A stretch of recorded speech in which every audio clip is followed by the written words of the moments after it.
Just 5 weeks ago, I planted these little baby tomato plants. They already outgrew their bassinet. Isn't that cute? They grew so fast. In just 4 weeks, I had to transplant them out of these tiny cells, their little bassinet,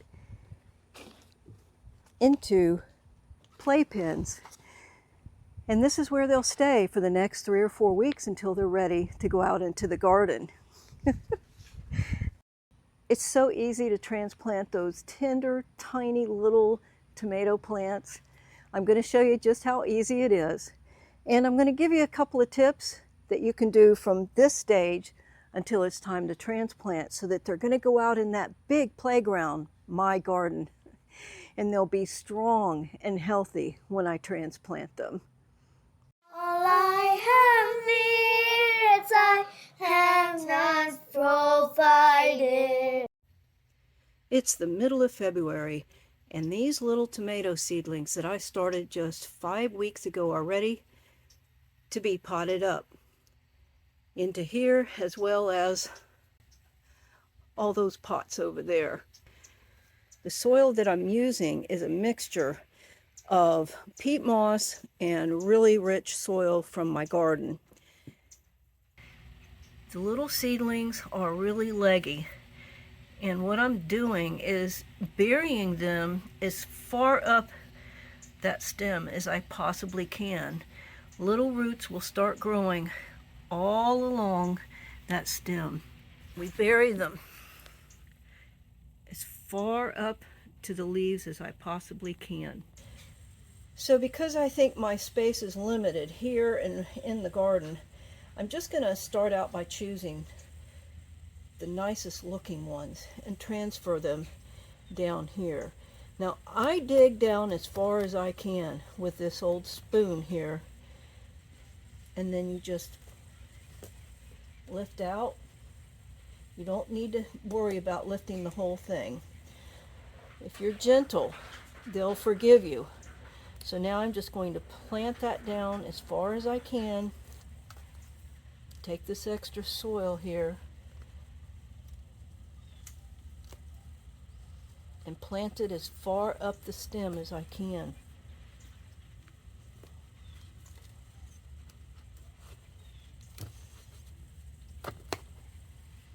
Way down in there. Now the tomatoes, they're going to look a little like they're just sitting there for a few days, and then they'll start taking off again. It's going to take a while for them to make new roots and get adjusted to their new little home here. And this gives them another 3 or 4 weeks before I feel like I want to transplant them into the garden. My beds aren't quite ready for them yet, and I just need the extra time. You could, let's find another good one. Here's a really big one. You could transplant them right out into the garden, just like that. Just bury them up as far as you can up to the leaves. They will recover, but for now I'm not going to do it. But anyway, you can take those out into your garden and transplant them just like that, and they'll be fine. But there's, when I finally put them in their final home, there's a couple of other little steps that I do to ensure that they're going to get all the nutrients they need to make lots of tomatoes. Determinate tomatoes put all their tomatoes out real quick and in a short period of time, and then they're done. Indeterminate tomatoes will last all summer long, provided that you have the weather for it. Here in Florida, it just gets too hot, and they just don't produce they can't pollinate themselves once the temperatures reach so hot. And the way I understand that is, if the nighttime temperatures do not fall below 80, they're not going to pollinate themselves. And so you're only going to get a relatively few tomatoes, whereas determinate tomatoes they're putting out all their tomatoes quickly in a relatively shorter period of time. And so that's what I'm doing. I'm going with all determinate this year because I need a good tomato harvest, and quite frankly, I've not been real happy with them the last few years. And so I've just decided the problem is it's just too hot, too quick. It's all done. 5 different varieties of tomatoes have been transplanted. The herbs are not ready yet. So look at all the little seedlings that do not find a new home. That's okay. I'm going to shake out that soil, and guess what? I'm going to dry this seed starting mix, and I'm going to use it again. This is a very, very fine mixture. It has not been mixed with any of my soil, and this is what I use for those teeny tiny little seeds like oregano seeds and basil seeds and cilantro, as well as all my tomatoes.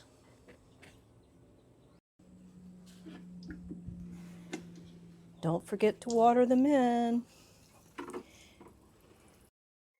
We've had a really mild winter this year here in Central Florida. I really don't need to keep them covered because of the weather. I keep them covered because of the squirrels. The squirrels would love to hide their acorns, and when they do that, they dig up my tomato plants. I don't like that. Today's a perfect day to uncover them because, as you see, there's a breeze blowing. So I'm going to finish uncovering my tomato plants so that they can catch a breeze. And that's tip number 1. They have a really nice gentle breeze blowing on them right now, and that's just perfect. It causes their stems to become strong, and it actually does affect them for the rest of their life. To start now with good, strong stems. If there was not a breeze blowing, I would use a fan on a gentle, gentle breeze.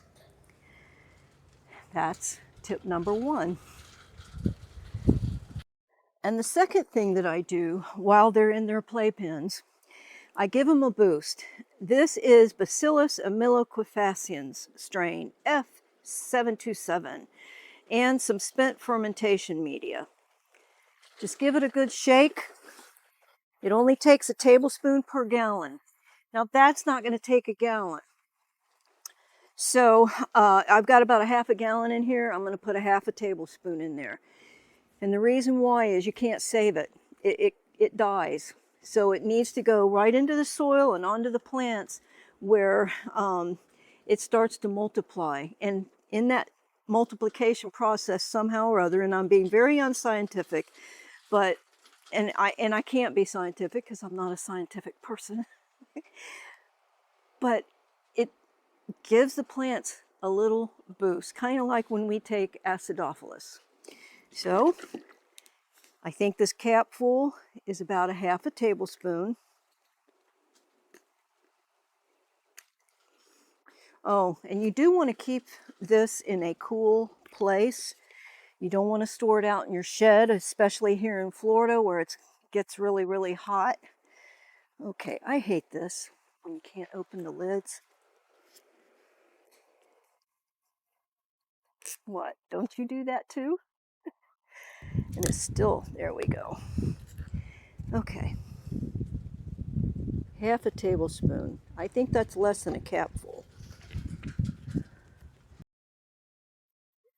Nice little shake. Now, when you're watering your tomato plants, whether you're watering it with this mixture or you're watering with just plain water, you want to be sure that they're good and soaked, but not soggy. So I come out every day and I give them a light water.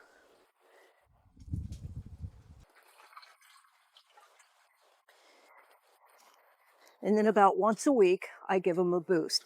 So that didn't quite use up all of that, but I've got other plants around, some herb plants that I'd like to do that with. So that's it. Keep them watered. Don't let the squirrels dig them up. Put a little bit of wind on them. And believe me, I am not going to forget to cover this up. I'm going to keep a careful eye on it. If you want to learn how to plant your seeds into these small pots, they're bassinets, you got to watch this video. I'm going to try to make it work somewhere around in here, but I'll also put it in the show notes. Please take just a moment to give it a green thumbs up, and I'll see you on the next video. Great is thy faithfulness, Lord, unto me.